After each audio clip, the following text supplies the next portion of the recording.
What's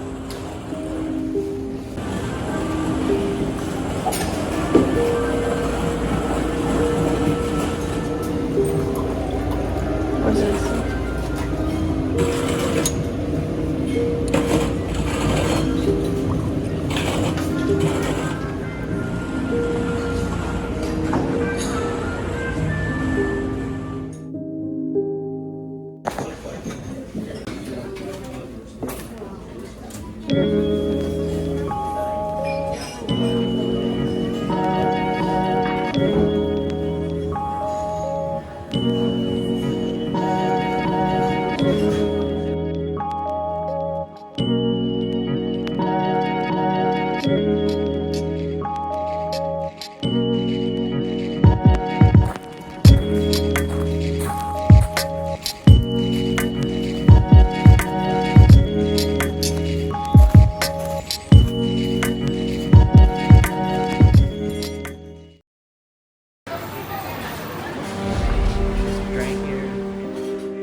Hello, this is currently intervening today.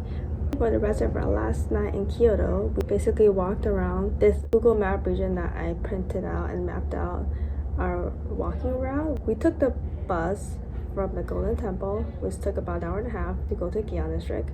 And from Gyeong District, that's when we walked around there. Then we made our way back to the river. It was a pretty nice area to just sit and chill. We also walked around to Ponto Choco area by accident, but that seems like the area where they had some traditional looking homes where they kept the architecture from back then, and then they just built up new bars and restaurants around that area. But they're all really small shops.